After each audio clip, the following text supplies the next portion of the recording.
Hi friends, అమూల్యని పెళ్లి చూపులు చూసుకోవడానికి వచ్చిన వ్యక్తిని చూసి షాక్ అయిన విశ్వ. అమూల్యని పెళ్లి చూపులు చూడడానికి వచ్చిన పెళ్లి కొడుకుని చూసి విశ్వ ఎందుకు షాక్ అయ్యాడు, ఏం జరిగింది అనేది ఈ వీడియోలో తెలుసుకుందాం.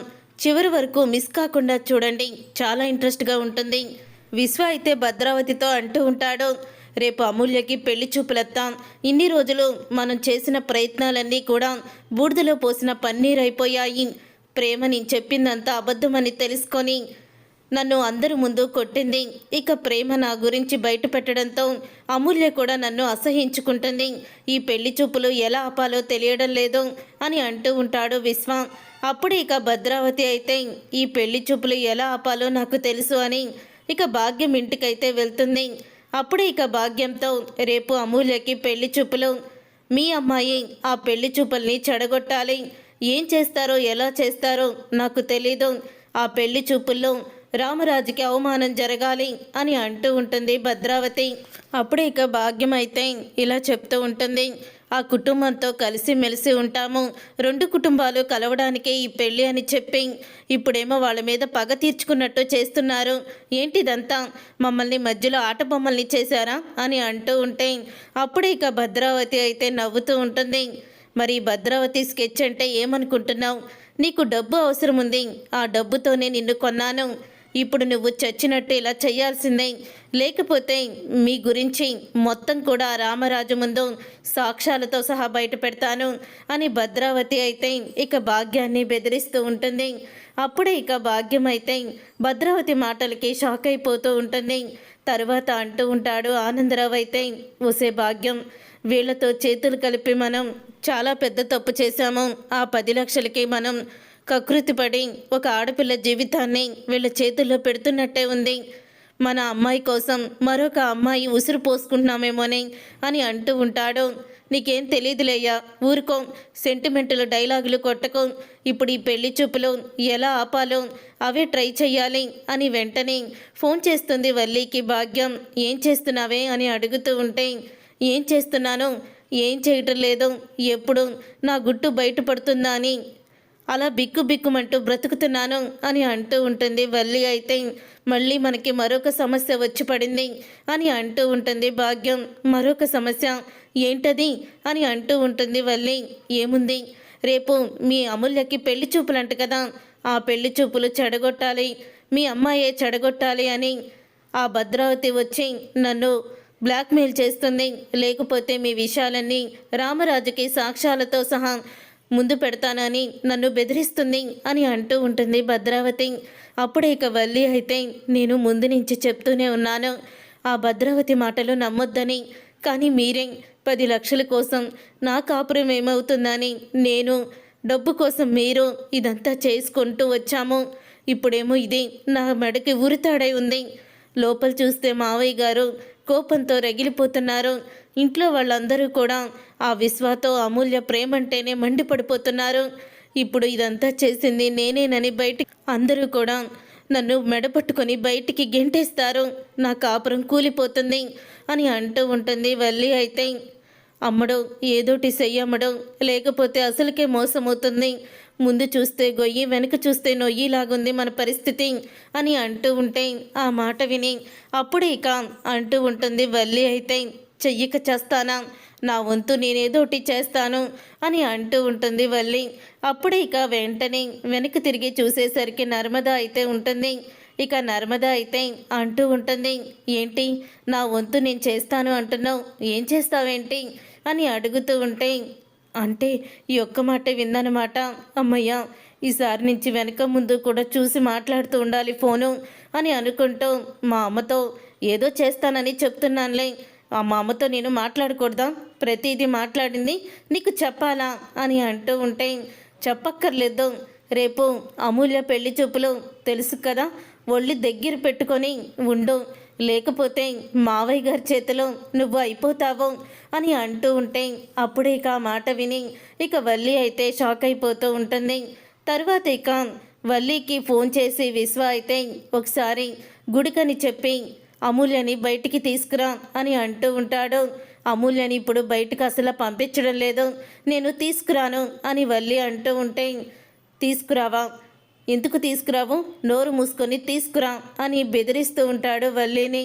అప్పుడే ఇక అమూల్య అయితే ఇదేంటి వీడి చేతుల్లో ఇలా నేను కీలుబొమ్మనైపోయాను అని తిట్టుకుంటూ ఇక వల్లి అయితే అమూల్య గుడికి వెళ్ళొద్దాంరా అని అంటూ ఉంటుంది. ఇప్పుడా నేను ఎక్కడికి రానొదినా అని అమూల్య అంటూ ఉంటే నువ్వు రావాలి, పద నీతో పనుంది అని అంటూ తీసుకుని వెళ్తూ ఉంటుంది. అప్పుడే ఇక చందు అయితే వల్లిని ఆపుతాడు. వల్లిని అమూల్యని తీసుకొని ఎక్కడికి వెళ్తున్నావు వల్లి అని అడుగుతూ ఉంటే అమూల్య గుడికి వెళ్దామంది బా, అందుకే తీసుకువెళ్తున్నాను అని అంటూ ఉంటుంది. అప్పుడే ఇక అమూల్య అయితే వల్లి వంక కోపంగా చూస్తుంది. అయినా ఇప్పుడు గుడికి ఎందుకు అని అడుగుతూ ఉంటాడు చందు. ఏం లేదన్నయ్య, అలా ప్రశాంతంగా ఉంటుందని గుడికి వెళ్దామన్నాను అని అంటూ అమూల్య అయితే చెప్తుంది. అప్పుడు ఇక చందు అయితే పద, నేను ధీరజ్ అన్నయ్య నిన్ను తీసుకువెళ్తాం గుడికి అని అంటూ ఉంటాడు. అప్పుడు ఇక ఆ మాట విని ఒక్కసారి వల్లి అయితే షాక్ అయిపోతూ ఉంటుంది. ఇక వల్లి షాక్ అయిపోతూ ఇప్పుడు ఎందుకులే బా గుడికి, తర్వాత వెళ్తుందిలే, నేను కూడా వద్దనే చెప్తున్నాను, కానీ తను గుడికి వెళ్ళాలంది. రేపు ఎలాగో పెళ్లి చూపులు కదా, రేపు వెళ్తుందిలే పెళ్లి చూపులు అయ్యాక అని అంటూ ఉంటుంది వల్లి అయితే. అమూల్య రేపు వెళ్దువుగానమ్మా, ఇప్పుడేం వద్దు గుడికి, నువ్వు పద లోపలికి, మావయ్య గారు నిన్ను బయటికి పంపించొద్దని అన్నారు అని అంటూ లోపలికైతే తీసుకువెళ్ళిపోతుంది అమూల్యని. అప్పుడు ఇక అమూల్యని లోపలికి తీసుకువెళ్ళిన తర్వాత ఇంతలో ఇక చందు ధీరజ్ అయితే అమూల్యని అస్సలు కూడా బయటికి వెళ్ళనివ్వకూడదు అని ఇద్దరు కూడా అనుకుంటూ ఉంటారు. అప్పుడే ఇక వల్లిని ప్రేమ అడుగుతూ ఉంటుంది. సడన్గా అమూల్య గుడికెందుకు వెళ్తానందక్క అని అడుగుతూ ఉంటుంది. ప్రేమ అయితే నాకేం తెలుసు, తను వెళ్తానంది కాబట్టే నేను తీసుకువెళ్తానన్నాను అని అంటూ ఉంటే ఏంటమూల్య నువ్వు గుడికి వెళ్తానన్నావా, లేకపోతే వల్లి నిన్ను గుడికి రమ్మందా అని అడుగుతూ ఉంటుంది. ప్రేమ వదినే నన్ను రమ్మంది, కానీ అన్నయ్య వదినే రమ్మందంటే కోప్పడతాడేమో అని నేనే వస్తానని చెప్పాను అని చెప్తూ ఉంటుంది. సరే అమూల్య నువ్వు లోపలికి వెళ్ళు, ఈ బెల్లక్కయ్య సంగతి నేను చూస్తాను అని అంటూ అమూల్యని ప్రేమ లోపలికి పంపేస్తుంది. ఏంటక్కయ్, ఏంటి అమూల్యని గుడికి ఎందుకు తీసుకువెళ్ళాలనుకున్నావు, మళ్ళీ ఏ స్కెచ్ వేస్తున్నావు అని అడుగుతూ ఉంటే నేనే స్కెచ్ వేస్తాను, నన్నెందుకు అనుమానిస్తున్నావు నువ్వు అని అడుగుతూ ఉంటుంది.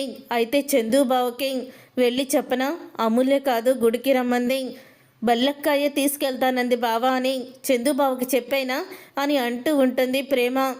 అమ్మ ప్రేమ, నా పని ఏదో నేను చేసుకుంటాను, నీ పని ఏదో నువ్వు చేసుకో, ఇక నన్ను వదిలేసాయి అని అంటూ దండం పెడుతుంది వల్లి.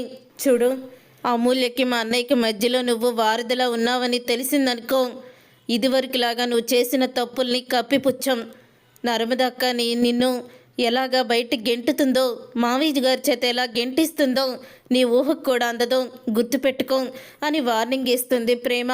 అలా ప్రేమ వార్నింగ్ ఇచ్చిన తర్వాత అప్పుడే ఇక వల్లి అయితే షాక్ అయిపోతూ ఉంటుంది. ఇక భాగ్యం అయితే వల్లికి ఫోన్ చేస్తుంది. ఇక వల్లికి ఫోన్ చేసి అంటూ ఉంటుంది, ఏంటమ్ముడు ఏదైనా ప్లాన్ చేసావా అని అడుగుతూ ఉంటే ఏంటి ప్లాన్ చేసేది, వాడేమో అమూల్యని బయటికి తీసుకురమ్మంటాడు, ఇంటి నిండా సెక్యూరిటీ గార్డులాగా మా ఆయన మా మరిది ధీరజ్ ఇద్దరు కూడా మమ్మల్ని ఆపేశాడు. ఆ ప్రేమ మా అన్నయ్యకి అమూల్యకి మధ్యలో నువ్వే ఉండి ఈ లవ్ ట్రాక్ నడిపించావని నాకు కానీ తెలిసిందనుకో, అప్పుడు నిన్ను ఎలా బయటికి గెంటేస్తారో నీ ఊహకు కూడా అందదని నన్ను బెదిరిస్తుంది, నన్నేం చేయమంటావు ఇప్పుడు అని అంటూ వల్లి అయితే అడుగుతూ ఉంటుంది భాగ్యాన్ని. అప్పుడు ఇక భాగ్యం అయితే ఏంటి ప్రేమ నిన్ను అలా అందా అని అంటూ ఉంటే అవునే అమ్మా, నాకు ఇప్పుడు ఏం చెయ్యాలో కూడా అర్థం కావడం లేదు అని అంటూ ఉండగా ఇంతలో భాగ్యం అయితే సరే నేనేదోటి ఆలోచిస్తాను, నువ్వు టెన్షన్ పడొద్దు అని అంటూ ఉంటుంది. అప్పుడే భాగ్యం ఆనందరావు ఇద్దరూ కూడా రామరాజు ఇంటికైతే వస్తారు. ఇక రామరాజు అయితే వాళ్ళిద్దరు ఇంటికి రావడం చూసి ఏంటి ఇప్పుడొచ్చారు అని అడుగుతూ ఉంటే ఏం లేదు అన్నయ్య గారు, మన అమూల్యకి పెళ్లి చూపులంట కదా, అందుకని వచ్చాము, 10 మంది ఉంటే బాగుంటుంది కదా అని అంటూ ఉంటుంది.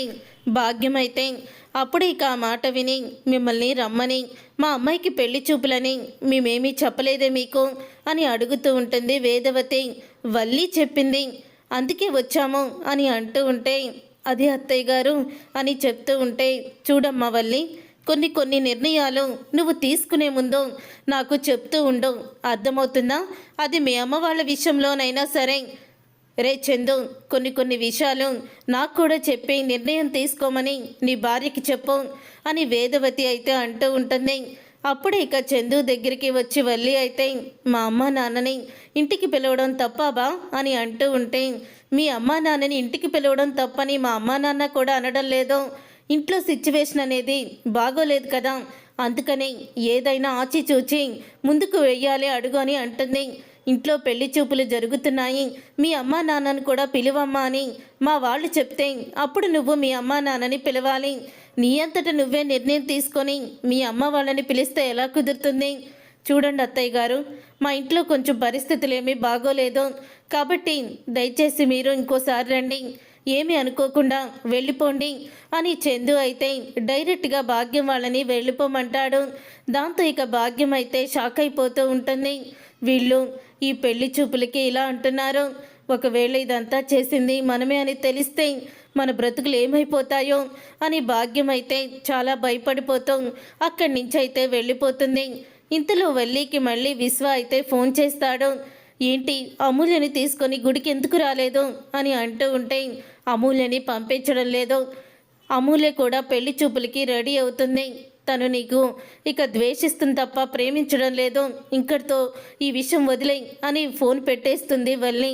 అప్పుడు ఇక భద్రావతి అయితే, మనం ఇటు నుంచి పని అవ్వకపోతే వచ్చే పెళ్లి చూపులకు వస్తారు కదా, వాళ్ళని మన వైపుకి తిప్పుకోవాలి అని అంటూ ఉంటుంది భద్రావతి. ఇంతలో ఇక పెళ్లి వాళ్ళైతే వస్తున్నారని రామరాజు కుటుంబం మొత్తం కూడా బయటికి వస్తుంది. రామరాజు కుటుంబం బయటికి వచ్చిన తర్వాత వీళ్ళందరూ బయటికి వచ్చారంటే పెళ్లి చూపులకి రావాల్సిన వాళ్ళు వస్తున్నారనమాట అని భద్రావతి విశ్వ అయితే పైనుంచి చూస్తూనే ఉంటారు. అప్పుడు ఇక కారు వచ్చి అయితే ఆగుతుంది. కారులో నుంచి పెద్దవాళ్ళు అయితే దిగుతారు. ఇక పెద్దవాళ్ళు దిగడంతో అదేంటి పెళ్లి కొడుకు ఏడు బాబు అని అడుగుతూ ఉంటే పెళ్లి కొడుకు వెనకాల వస్తున్నాడు అని అంటూ ఉంటారు. అప్పుడు ఇక పోలీస్ జీప్ అయితే వస్తూ ఉంటుంది. పోలీస్ జీప్ రావడం చూసి అందరూ కూడా షాక్ అయిపోయి చూస్తూ ఉండిపోతారు. అదేంటి పోలీసులు వస్తున్నారు అని విశ్వ అంటూ ఉంటే ఆ ధీరజ్ గాడు ఏదో ఘనకారం చేసే ఉంటాడు, అందుకని వస్తున్నట్టున్నారు అని అంటూ ఉంటుంది భద్రావతి. ఈ పెళ్లి చూపులు ఇక జరగనట్టే అని చెప్తూ ఉంటుంది. అప్పుడు ఇక పోలీస్ కార్ అయితే ఆగుతుంది. దాంట్లో నుంచి ఇక పోలీస్ ఆఫీసరు దిగుతాడు. అలా కిందకి దిగంగానే ఆ పోలీస్ ఆఫీసర్ని చూసి ఒక్కసారి విశ్వ అయితే షాక్ అయిపోతూ ఉంటాడు. విశ్వ షాక్ అయిపోతూ ఇతనేంటి ఇక్కడున్నాడు అని అనుకుంటూ ఉంటాడు.